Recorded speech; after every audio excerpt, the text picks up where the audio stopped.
Hey, everybody, this is Bob Goodwin, founder of Career Club, and welcome to another episode of LinkedIn Live with Career Club. If you're not familiar with Career Club, please check us out at Career.club, where we're using proven sales and marketing tools and methods to help people find a career that matters to them. This is a live stream, so we're welcome to take questions and comments. Let us know where you might be listening in from. Also, if we're not connected on LinkedIn, please feel free to connect with me as well as follow Career Club. We are posting great content very regularly and want to make sure that you don't miss out on any of that.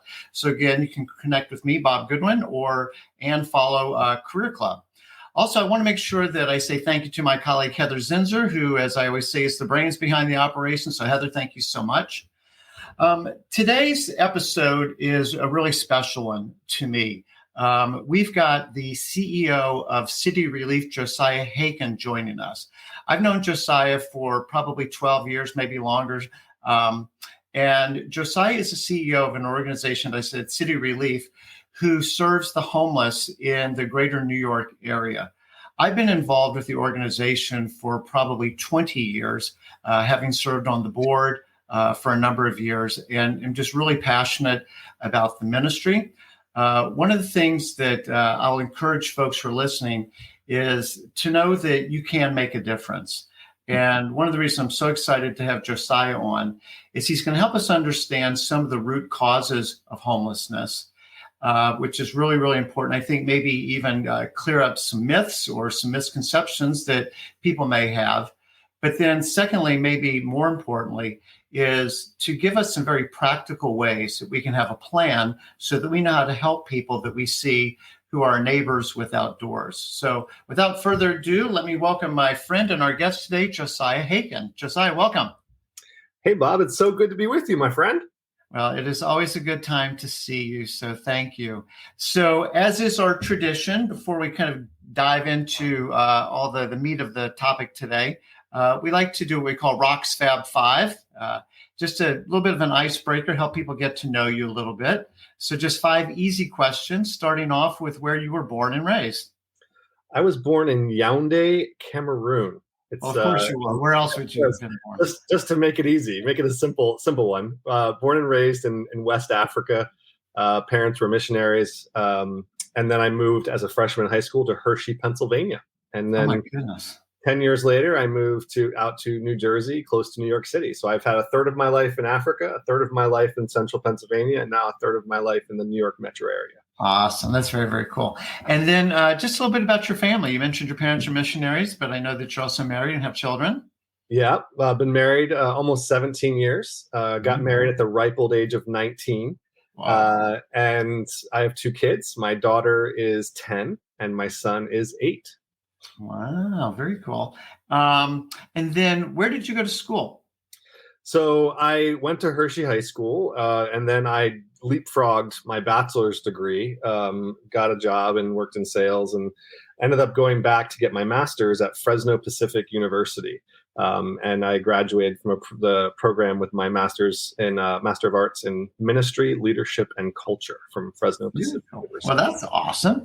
And then, the road that you took, and you just already mentioned a couple of things, but the road that you took on your way to becoming CEO of City Relief, do you mind just a little bit of your career arc? Yeah, for sure. So, I mean, I tell people I started off at Starbucks. That was my, that's where all good nonprofit leaders start, I think, as a barista somewhere. Ended up starting out as an outreach leader when I met you. I was just taking teams out into the streets, helping people who were experiencing homelessness directly.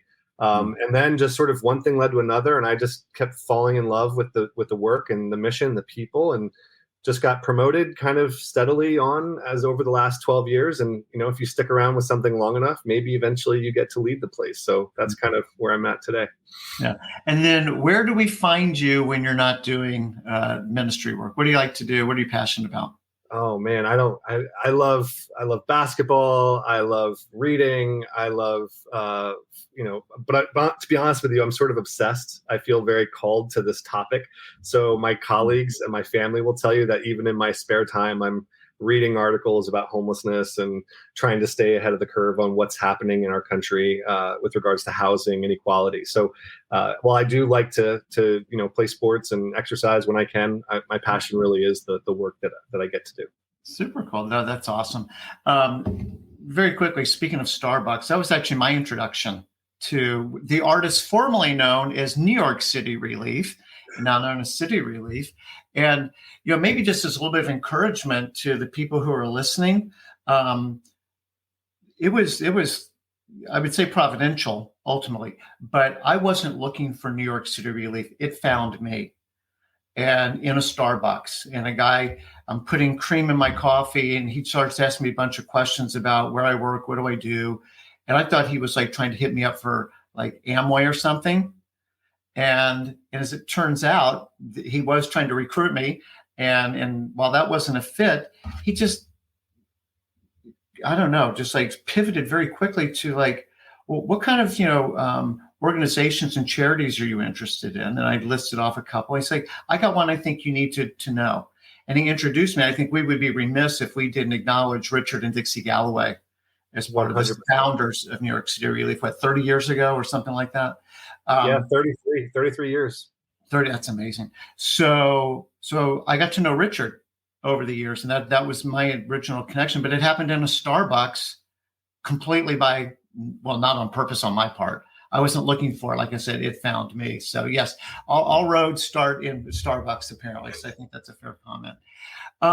So do you mind just, briefly sharing with folks, what the mission of City Relief is?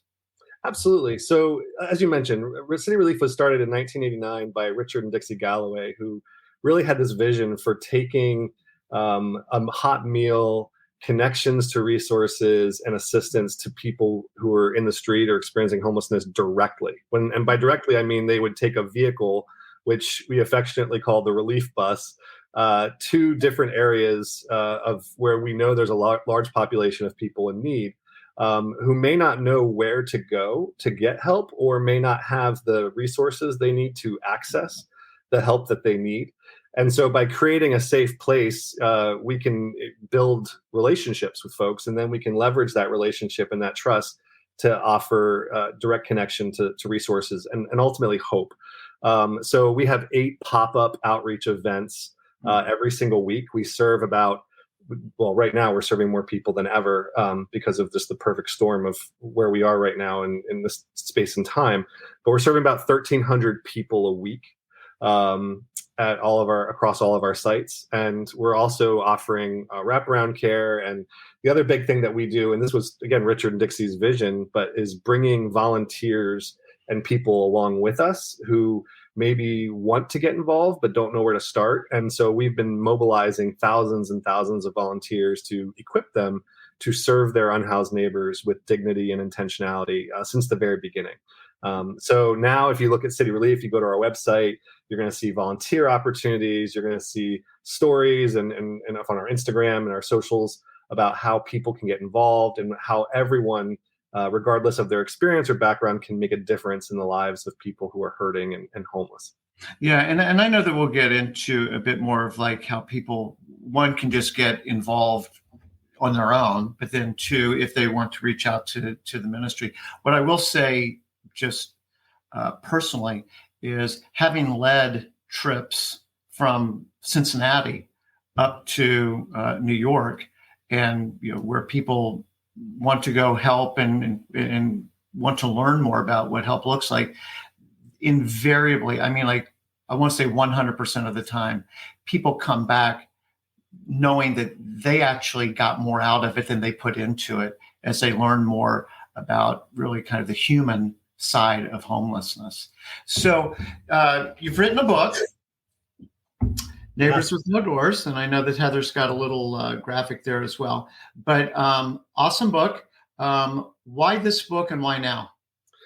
Yeah, so I've been chipping away at this book for a long time because honestly, a lot of our volunteers, they've expressed the desire for more context, more understanding of what they're kind of walking into. And so I've always kind of wanted to provide a resource that people could read on the plane from Cincinnati to New York, right? So when we get groups from all over the country that come and serve with us, and I wanted to be able to give them a resource that they could to help contextualize what they're going to experience, so that the experience can hopefully have the maximized effect on their lives. So the goal in writing it was really to destigmatize a lot of the perceptions that we have about homeless people and homelessness, and then to empower and equip people to act and to do something about it. So, for example, I think homelessness is one of those topics where it seems so big, it seems so like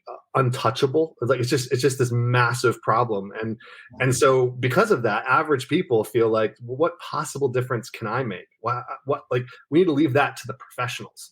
And the problem is that, God bless them, but many of the professionals don't necessarily know what to do either. So my goal was not to write a book that was going to be sort of a societal response to homelessness as an issue, but an individual response to the person who we encounter on the street who might be experiencing homelessness. And the timing of it was super important. I probably could have shopped this around a little longer. I probably could have made it, done a little more due diligence in terms of trying to lock down a publisher and agents and all that stuff.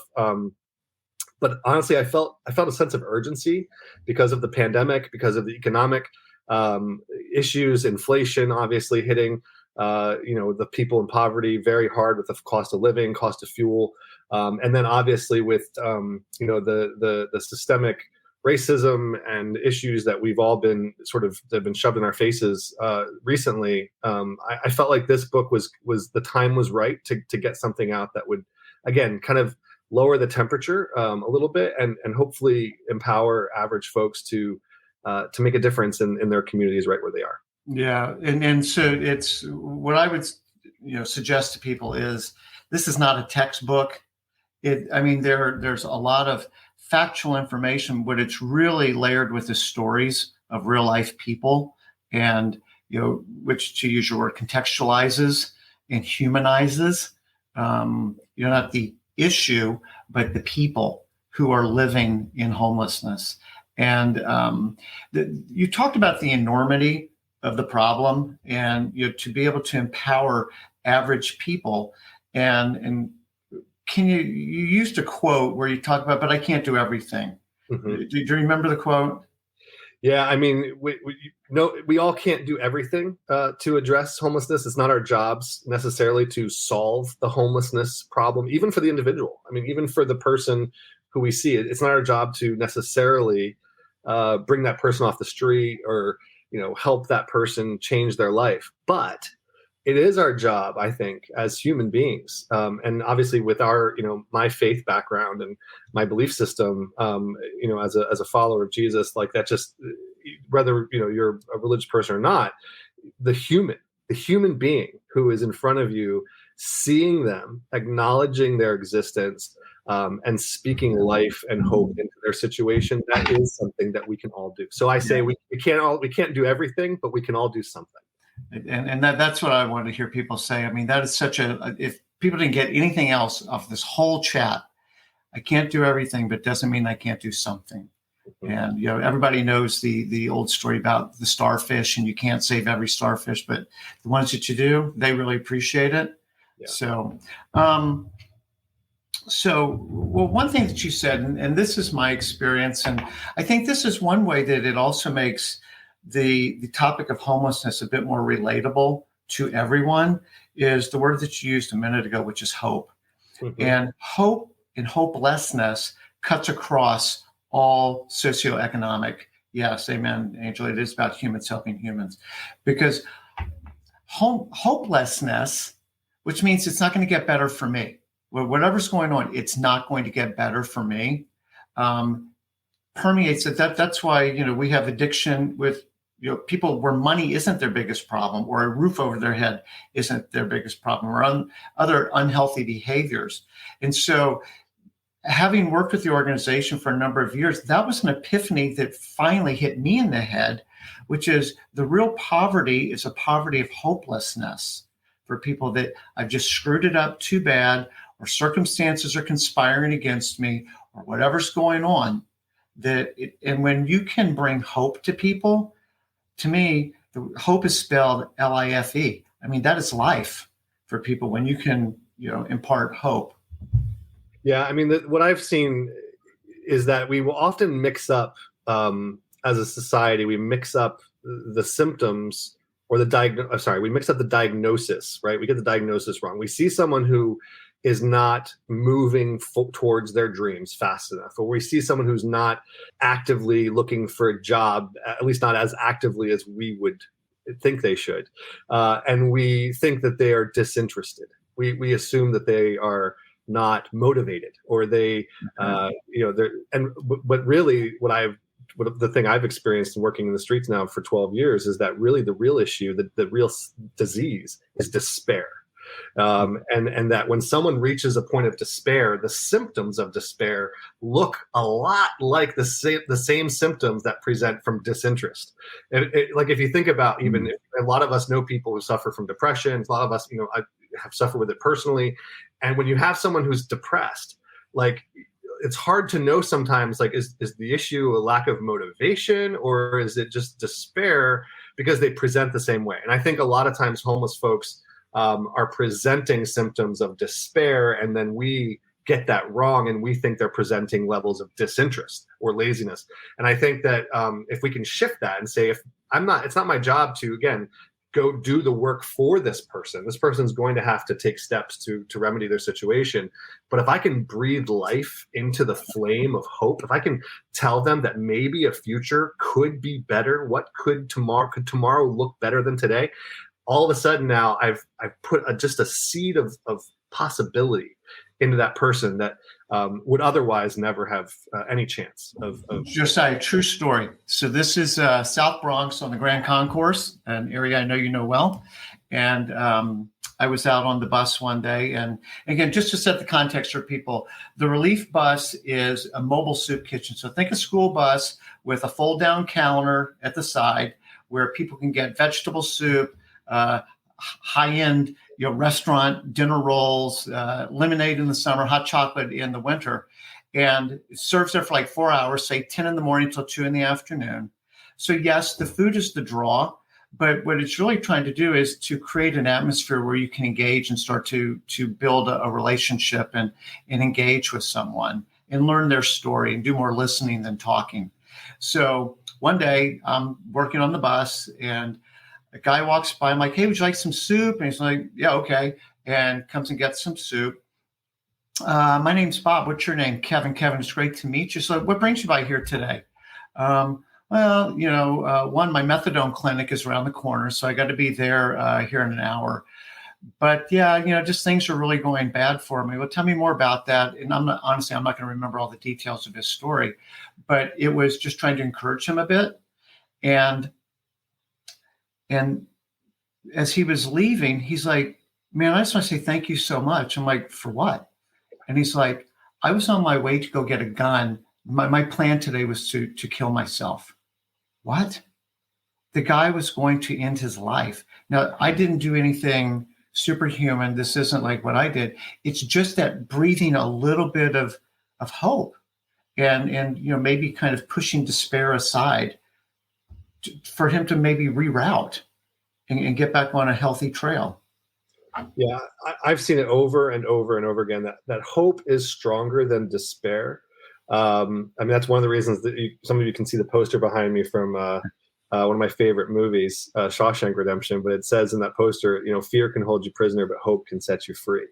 And I'm convinced that hope is stronger than despair.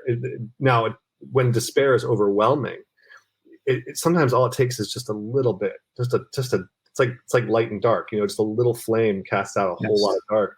And so, offering hope to people by seeing them, acknowledging them, asking them their name, again, all that stuff seems so profoundly simple, like you're not addressing this seismic issue.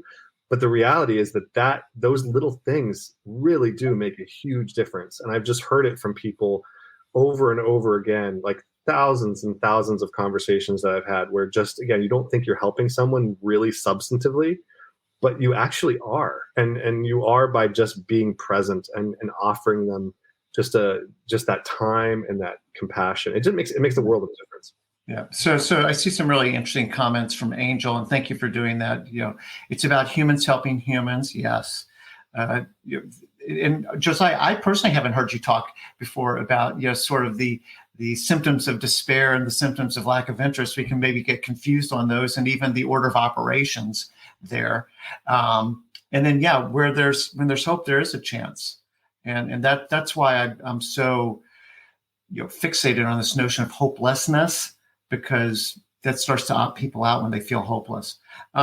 So before we get into some of the practical things that people can do, I know that you've got 4 kind of pillars of myths that we tend to carry around in our heads when we see a homeless person, and things that might actually prevent us or excuse us from wanting to engage with somebody. Do you mind kind of quickly reviewing this? Absolutely. So, I mean, so as a society, we often think of, I think we've been trained to think of ourselves in the United States as sort of a really meticulous meritocracy. Basically, everyone kind of starts off at the same place and can just work their way into whatever future they want if they just try hard.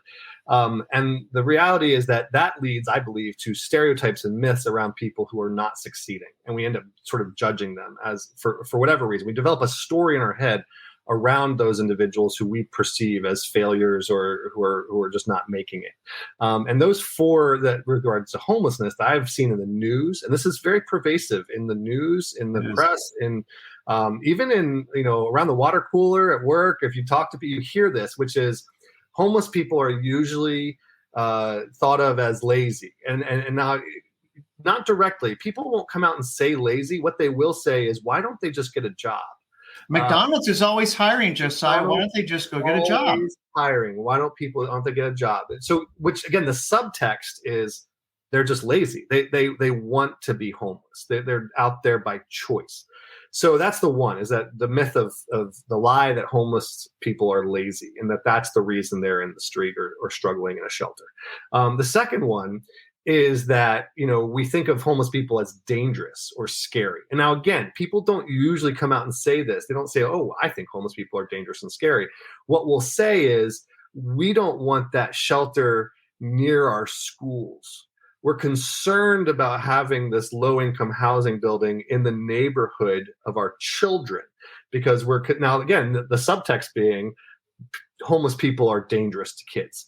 That we don't want our kids being around homeless people because we're scared they're going to do something to harm them, or the idea that homeless people are dangerous to each other. So, for example, if you look at stories of people being victimized by homeless folks, so in New York City, we recently had a few incidents of homeless people with severe mental illness, very traumatic experiences of them harming people, pushing someone on the subway tracks of Times Square, for example, or stabbing someone on the subway. Just horrific stuff. Now, people often assume that's a direct result of their homelessness, not anything else. Meanwhile, there's people getting shot up and people getting assaulted and attacked by all manner of housed individuals. But for some reason, when a homeless person does that, all of a sudden it's like, oh, well, this is the homeless people, they're dangerous. So this idea that homeless people are dangerous and scary. The third myth is that homeless people are all mentally ill. Right, you can hear this in politicians speak when they talk about the solutions to homelessness.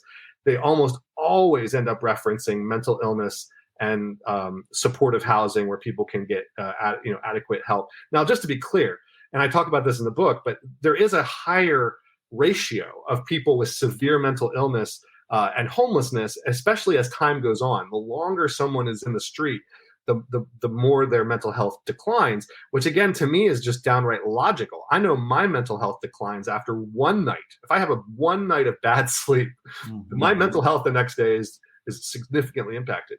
Multiply that out time months, years, decades. It's no surprise that person walking around talking to themselves, really, they started out probably talking to other people, but then became isolated and no one would listen to them. And those internal conversations that we all have is now happening externally as a coping mechanism in some cases, so that they have someone to talk to.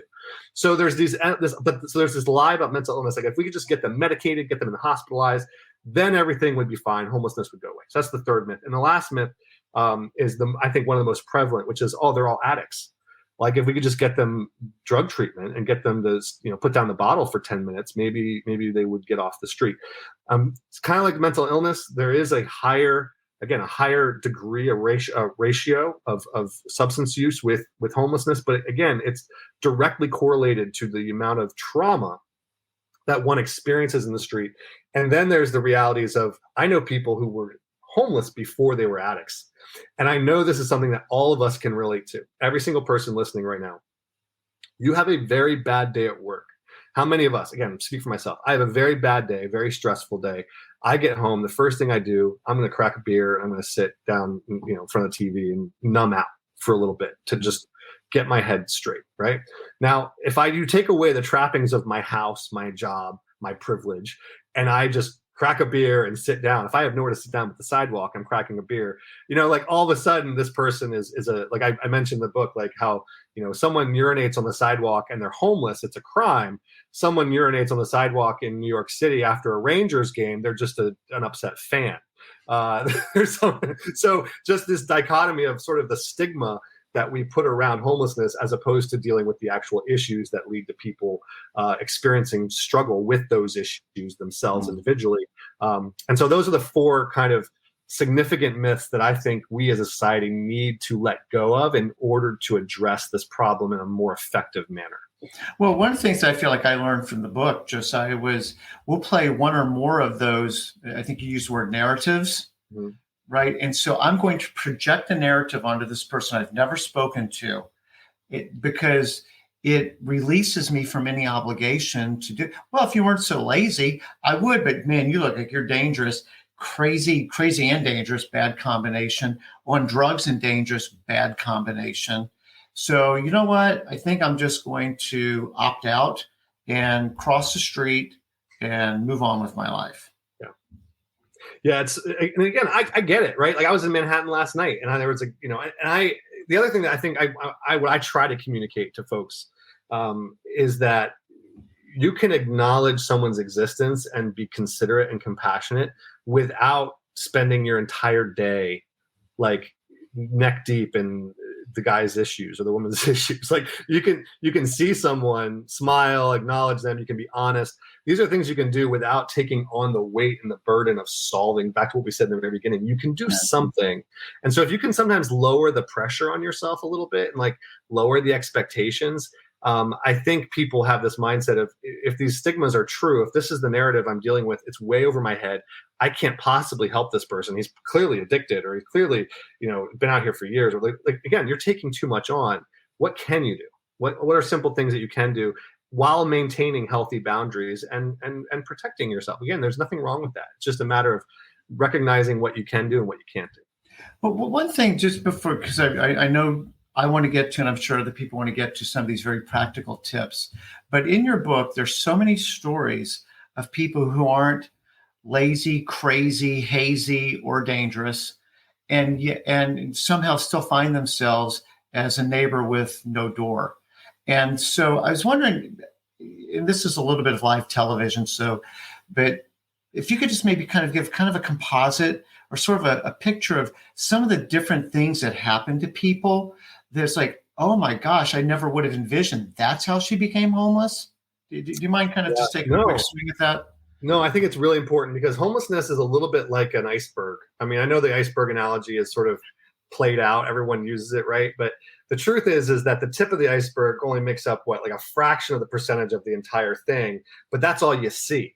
And homelessness is exactly like that. The tip of the iceberg you see are the people who are panhandling, people who are out in the street, approaching your car, asking for money, the people who are sleeping on the sidewalk or sleeping at Penn Station on the floor. That's the very tip of the iceberg, though. The bigger population are actually women and children. Families are actually the fastest growing population of homeless individuals, which largely has to do with systemic factors, for example, paying a living wage. Right now, I talk a lot about this in the book around like you can work full time and still not make enough money to pay for a room. And rents right now, particularly, are skyrocketing. So there's a lot of people who are just being priced out of their homes. It's just a reality. And again, I know a lot of us have been in those situations where we're just teetering on the edge of that. We're paying a little too much for our housing than we feel comfortable. But there's a whole population of people, particularly low-income individuals, many of them people of color, many of them people who grew up in poverty, who are not able to afford rent, and they get priced out of their homes. The other big thing is, trauma. I mean, there's a lot of folks who are fleeing domestic violence, fleeing bad relationships. Some people are, it's a rational and healthy choice for them to be homeless because their home is a dangerous place. So you end up with a lot of people, in this case, also runaways, kids who run away from toxic environments. Foster care, the foster care system is really broken. And a lot of different people are like, one of the most vulnerable populations for homelessness are kids who are aging out of the foster care system. When the system no longer takes responsibility for providing for these kids, because they're now, in their 20s and they no longer qualify, they end up in the street very oftentimes. And then, so there's all those factors that play, and then health issues. I know people who, the truth, it's just the truth. Again, I'm not trying to make a political statement, but having an accident, getting injured, it's expensive. It's an expensive thing to get healthcare in our country. So the fact is that there's a lot of people who were injured in a work accident. They maybe got a settlement that lasted a few months, a year, 2 years, but then eventually they just ran out of money. And so there's all these factors that play into it that could lead someone to losing their housing without any fault of their own. People who have fires, people like I know I've met many people in the street who were living in a place that caught fire and they were able to find temporary lodging, but you need more money on the front end to move in. You need down payment, you need protections for the landlord, you need proof of income, you need all these things just to get into a place. So once you get pushed out of that place, if you don't have that reservoir of backup paperwork and income and funds, you're stuck. So all those things are contributing factors to that iceberg under the water, which is significantly larger than the piece that's sticking out. So thank you, and I think that by itself is very helpful to kind of maybe even move forward in this conversation, in the sense that everything that you just said is predicated on knowing their story, right? And because that's how you know these things, is you've talked to enough people. It's like, oh no, it's they aged out of foster care. They're in a domestic violence situation. There, whatever might be going on. It's like, oh my gosh, well, I didn't ever suspect that might be going on. Yeah. So let's use that as a way of sort of, going into, we're walking to work. There's a homeless guy or gal. And what should I do, Josiah? Well, the first thing I would really encourage people to plan ahead. So, for example, if you're living in an environment or like a city, I work in New York City, so you can guarantee you can't walk 3 blocks without passing someone on the street who is panhandling or having a really bad day. So I'd say plan ahead. So the first thing you can do is what I like to encourage people to do is try to schedule yourself. If you know you're going to pass someone on the street and you want to engage in some way, plan ahead so you don't actually have to be like in the moment making things up as you go. I love to always start small. I tell people that starting a relationship with someone in the street is the same as starting a relationship with anybody else. Like imagine meeting someone at a grocery store. Like I just get this picture of someone looking across, like picking through the frozen chicken or something, and there's a person across the way who's like looking for their chicken nuggets or whatever they're looking for, and you just end up having to start a conversation. You don't usually end up inviting that person back to your house to take a shower. That's unless you're just a very strange, very weird situation. So what I would say is when you're talking to a homeless person, it's the same rules apply. You don't need to start off big. You don't need to go into that conversation anticipating doing a big thing, but you acknowledge their presence, see them, know that you're likely going to see them, know what you're going to say, and start off with just really pleasantries. Eye contact is a really good way to start. Smiling in New York City alone, smiling at somebody automatically puts you in the smallest percentile of population. Most people are not used to that. So you smile at someone, you acknowledge their presence. And I learned this method by, particularly one of my colleagues, Brett Hartford, who's been with us for a long time. He tells a story of a homeless woman who was who was near Penn Station. She had all these bags around her, and she had to use the restroom inside Penn Station. So she asked Brett if he could watch her stuff, and he decided to sit down where she was sitting and just watch and try to feel what she felt. And he tells the story of people walking by him, looking at him with disgust. It wasn't that they were neutral. It wasn't that they were looking at him, or just some of them, most people just ignored him. But the people who did look at him looked at him with judgment, with anger, with rage even. And he was in tears within 15 minutes because he realized that this is what our friend Maureen was living with, is people just looking at her with disgust. So I would say start by looking at people with a smile, with compassion, eye contact. How are you doing today? And then if you have time, if you've planned ahead, you can carry, new socks in your bag. New socks are great. Offering people socks is something I do. We partner with Bombas a lot, and they give us hundreds of thousands of socks to distribute. So being able to have a pair of socks, and again, you don't assume, you're not like, hey, buddy, you look like you need a pair of socks. What you say is you're like, hey, I happen to have this new pair of socks with me. Would that be something that you'd appreciate, or to make your day a little better? 9 out of 10 times the answer is yes, please. So having something like that is super helpful, super tangible. Having a gift card, like gift cards to Starbucks, and I already mentioned the coffee shops, McDonald's, fast food places, super valuable, because they can actually not only get a bite to eat, but they can also sit indoors for a little while, which makes a huge difference, especially with the heat lately, or the cold in the winter. With New York, we get really bad winters. So just being able to give people that little reprieve is super important. So all that involves planning, though. And then, obviously I would say that the other thing that you can do is just know that keep it simple, be honest. If someone, asks you for money and you don't want to give money, like, it's okay to say, no, I don't give out money to strangers. That's something I say to people a lot. I mean, I typically don't give out money to strangers. But what's your name? Maybe we can become friends, and, who knows, down the road, there may be a situation that changes, but for now, one of the things that you talk about in the book, and you've modeled for me, is introducing yourself first. Yeah. Right. Hi, my name's Josiah. What's your name? It's like, okay, I'm going to give first. I'm not interrogating you, back to your frozen chicken thing. Yeah. But so are you addicted to drugs? Right. I mean, would you say that to somebody in the grocery store? You probably wouldn't. So how's it going today? So what brings you by here today? Yeah. Are you from here? Yeah. I mean, just the Yankees won last. I mean, hey, so you have a Yankees hat on. You love the Yankees? The other thing I love to do is I love to ask people in the street for advice, because this is something that most people don't. This is a population of people who are considered to be the least knowledgeable, the least equipped to give good advice. The people, no one's asking homeless folks for, stock tips or, direct, but it's so empowering when someone says, hey, I'm actually wondering what's the best place around here that you know of where there's a lot of folks that go for lunch. Is there a place around here where you're just like, man, so I met a guy in St. Louis, and I did that. He asked me for money, and I was like, hey, I'm not going to give you money. I said, but I'm new to this area. I don't know. No, I just got here. I'm here for a conference. Do you know of any place that would be really good to eat? And if you do, I'll treat you. I'll get you a bite to eat.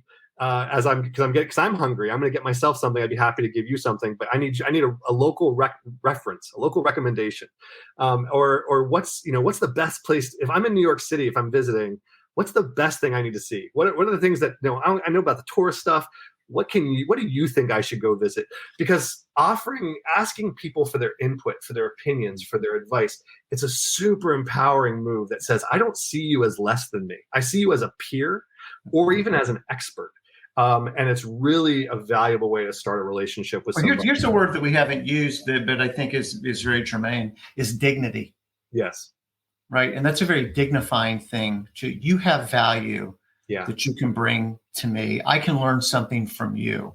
Yeah. And it makes it, as you're saying, kind of peer, adult to adult. Yeah. Right. But which is, again, for somebody that like Maureen, how much dignity is she getting? None. She's getting disgust. Yeah.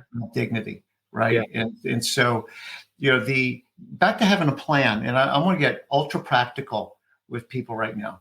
If you buy $5 Starbucks gift cards, you buy $5, $10 McDonald's gift card that you can hand out as you're going, right?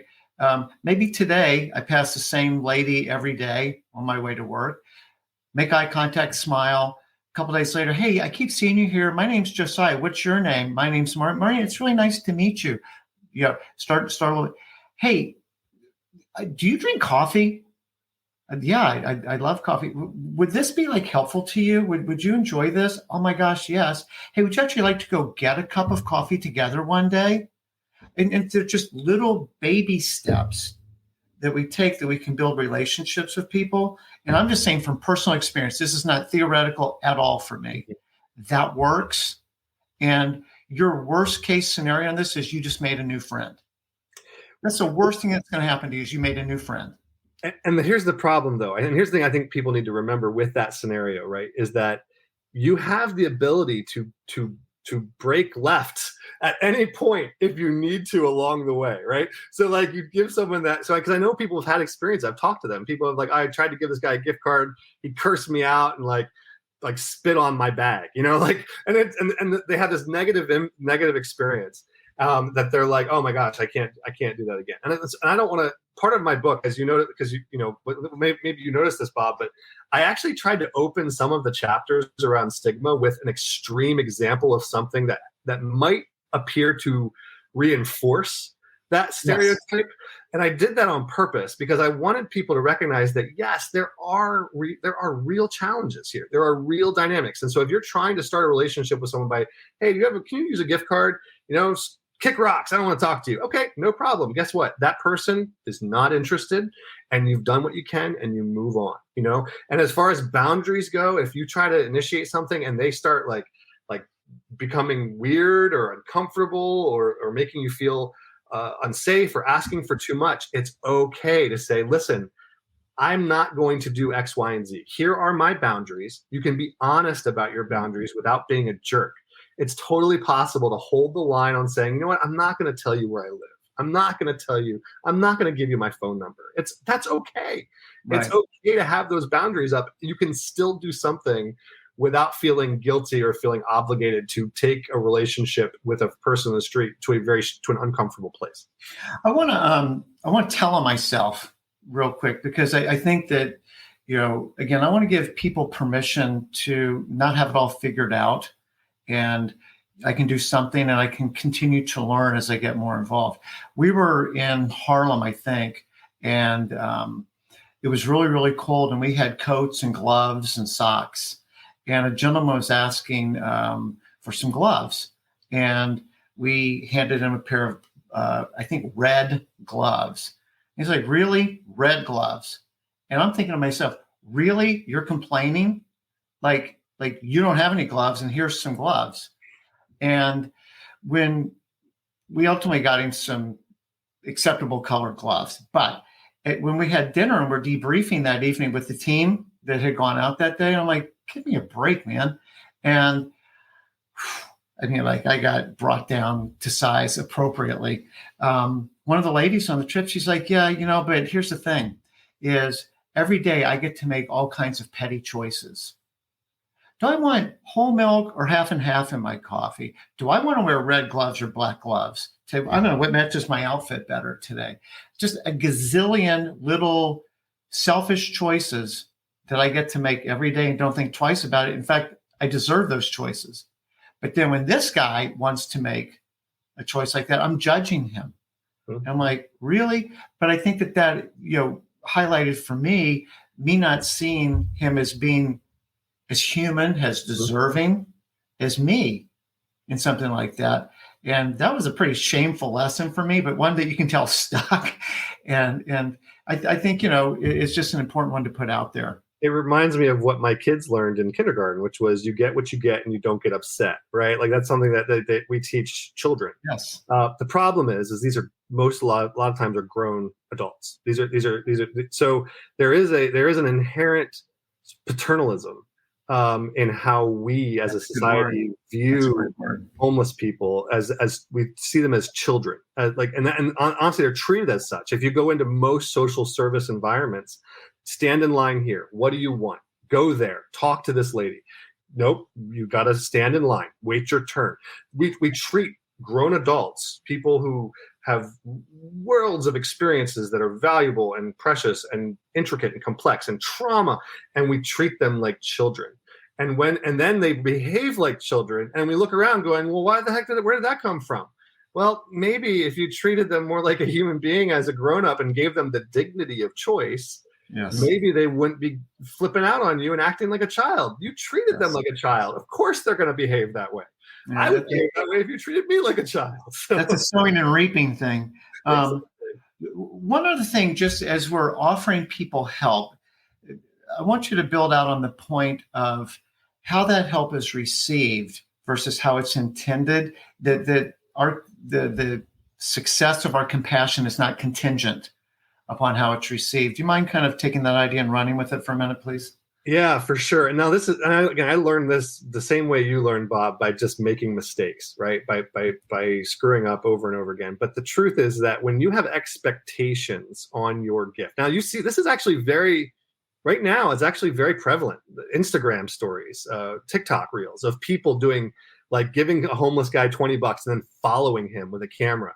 Oh my gosh, did you see this person used $20 for a bottle of alcohol? Like, there's this idea that when I give something to somebody, I expect them, there's some sort of unwritten agreement that they owe me to respond in a certain way. They are now in my debt. And what I expect them to pay me is their appreciation. That's key. Because I talk to people all the time. We're like, well, I gave them something and they didn't appreciate it. Yeah. So basically, no, you weren't actually giving them something. You were giving yourself something. You wanted to give yourself the feeling of being really generous, and by giving someone something, hoping they would be appreciative so that you could feel good about yourself.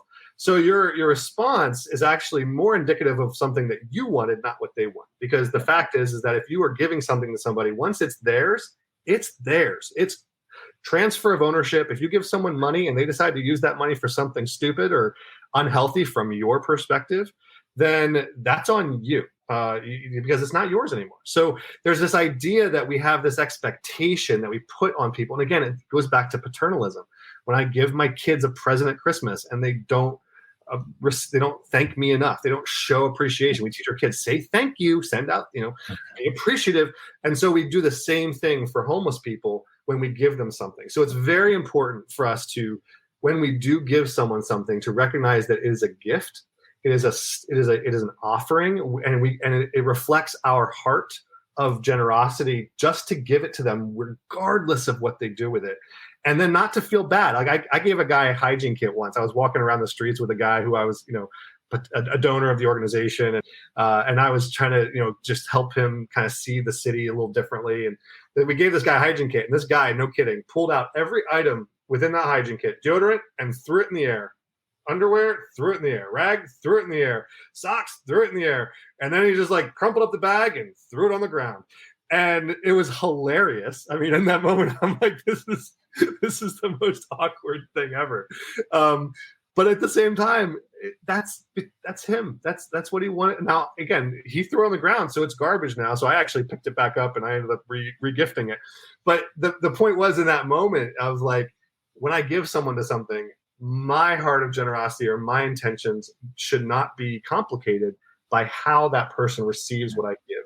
And I mentioned this in the book, like how I get a paycheck every couple of weeks from the organization I work for, and no one audits my checking account to decide how I'm spending that money. So I think we should owe the same respect and dignity to the people that we're serving in the street. Yeah. Just super quick, but this is a very tangible thing, back to having a plan. Do you mind sharing, you talked about hygiene kits, a kindness kit? Mm-hmm. That's something anybody can do. Yeah, this was so inspiring to me. My friend, his daughter, she was 8 years old at the time. How old? 8 years old. Okay.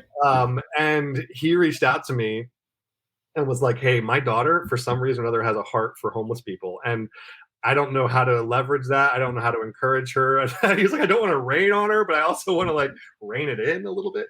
And I suggested, well, why don't you, have her go with you to like a Target or something and buy travel sized deodorants and toothpaste and body gel and this thing, and have her assemble these kits, and then she can have them with you in the car. And when she sees someone, I mean, they're like in the, they're not in an urban environment necessarily, so their homelessness looks a little differently in their context than it does in mine. But they would pull over, and when they saw a homeless person, and she would actually give them a kindness kit, and it created this dynamic where this little girl actually got to educate her parents on homelessness and compassion, because she was leading them to assemble these kits and get the supplies, and then make sure that, like, if she's going out to the car, hey, do we have kindness kits with us? Like, we're going into the city, we're driving through an area where we might see homeless people, can we have those kits?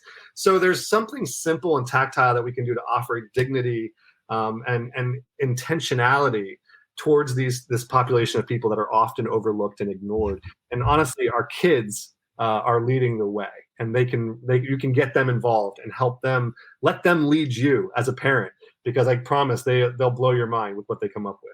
Yeah, well, super cool story. Thank you for sharing that. But again, it goes back to having a plan. Well, one of the things I love about hygiene kits or kindness kits is it's implied that you're worth taking care of. Yeah. Which is back to dignifying people. And everything's new. And if dignity is your goal, you're not going to give people junk.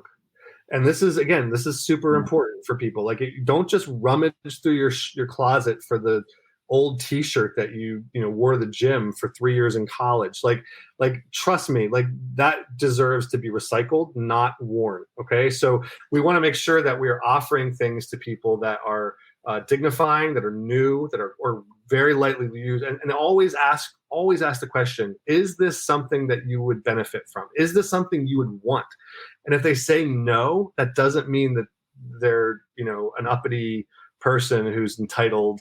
It just means that maybe they can't carry that around their bag. I mean, we used to get people donating these like jugs of body gel, like the full size things you see like at Costco, and I'm like, what? That's like 10 pounds. Like, you throw that in your backpack. Like, what on earth is a homeless person supposed to do with it? Put it in their minivan. Come on, man. Yeah, exactly. So I want to be mindful of the time here real quick. So I love the metaphor that you start to wind the book down with around the ocean. Yeah. Do you mind sharing that with folks? Yeah. So this occurred to me is that, there's a lot of, what I describe in the book is that homelessness in general is like the ocean, where all the rivers and streams of injustice land when they are left unchecked and undeterred. So basically this idea that, there is no myopic, like one-way street that leads to homelessness. It's not mental illness, because honestly, most people dealing with mental illness are housed. It's not, just lack of employment, because there's a lot of people who have family they can stay with. So like there's these streams of like we mentioned, domestic violence and underemployment and healthcare access, and there's like all these things that run. If you don't stop them, if you don't intercede on behalf of them, and I kind of got this image, even I think it was Dr. King actually who talked about, or maybe Bishop Desmond Tutu, I forget, but they talked about, I might be getting my reference wrong, but this idea that there's downriver and upriver problems, right? So downriver, you see the symptoms of issues that really needed to be solved upriver. And so you can keep plucking people out of a river. He talks, the analogy is that if you find the river where these babies are washing up on the river, and you just keep pulling them out, at some point you reach a point where you're going, what the heck is going on upriver that these babies keep falling down? So finding a way to engage these issues individually as a stream of issues that lead to homelessness is really important. So there's good news and bad news with that. The bad news is that there isn't a one size fits all solution. There isn't a magic bullet that will just make it all just fixed. And the good news is that because there is such a diverse stream set, different issues, there is something for all of us to do. We can all do something. If you like tutoring kids, after school programs, if you're passionate about housing injustice, if you're an advocate, if you're a driver, if you're an accountant, doesn't matter. You can do something to address one of those streams that, if it's left unchecked, will wash into the ocean of homelessness. And so really the key for us is to find those areas around us in our communities that are attempting to either dam up the river upstream, or more like City Relief, pull people out downstream. And either way you're helping, and either way you're making a huge difference. Well, and thank you for making that point so plainly, because you're right. The bad news can also be the silver lining, that because it is so complex, so multifactorial, that you can throw a line in almost any one of those and do good. Yeah. And just to be real, like, I get that not everybody's going to be comfortable walking up to Maureen, right? Just to be honest. But I might be an amazing social media manager, and I could help City Relief with their social media, or a foster program, or a women's domestic violence program, or a veterans program, or whatever it is that are some of these, as you say, streams and rivers that, left unchecked, flow into this ocean. Yeah. Well, great. Go get involved up there. Use your talents, use your gifts. Right? Because it all will make a positive contribution. And again, I don't have to do everything to be able to do something. Absolutely. Yeah? So how can people learn more about City Relief, Josiah? Yeah, I mean, the easiest thing is to go to our website, cityrelief.org. But at the same time, I will tell you, I'm super proud of our social media as an organization. We've made intentional efforts to create a channel through our Instagram. We now have TikTok. We have Facebook and Twitter. And the goal, again, is not just to highlight ourselves. And this is something that we've been very intentional about, specifically over the last 6 months, is that we obviously, we're a nonprofit. We depend on donations from people, and we want people to like the work we do and invest in it, for sure. But we also want to empower people right where they are to engage the homeless and to serve wherever they are and wherever their organizations, maybe it's a different organization they want to invest in that's more local, and that's great. And so we want to provide tools that anybody can use anywhere. So our social media channels, we obviously will highlight the work that we're doing, but we also want to highlight just tips and practical realities that people are facing, help educate people on the issues that are clear and pressing right now. And so you look for us on social media. I know, at City Relief, I believe our Twitter is at City Relief _ because for some reason we couldn't get at City Relief. But yeah, look for us on our website, look for us on our social media channels, and then respond to us. That's the other thing, is I want people to interact. Like, we want to know when you have questions, or there's things we share that you may not agree with, or you may not understand, or you may want to flush out. We love interacting with people. So whatever interaction we can get with folks, we'd love to have you. And I know that you've got a podcast.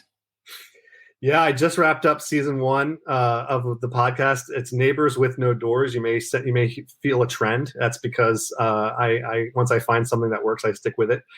So my podcast is Neighbors with No Doors. There are 10 episodes. I interview people with lived experience, experts who have different views on homelessness and different parts of it. And then obviously, I just finished this book that I would love for people to get. Again, it's very intentionally short. You may read it and feel it's inadequate in terms of substance, because it's just not that deep. It's a very surface level kind of run through, but that was on purpose. I wanted something that people could read easily, quickly. I don't want people I don't want people to feel like this is a topic that they can't get into because it's too big. I wanted something accessible. So that's what I tried to write. I hope I succeeded. Bob can tell you. Even I understood it. So you made it accessible. You set the bar low, and I cleared it. Thank you. So I'd love for you to read my book. I'd love for you to review it, and give me feedback on that too. I thrive on that stuff. Here's my biggest, if you're in the New York City metro area, volunteer. Don't write a check, just go volunteer.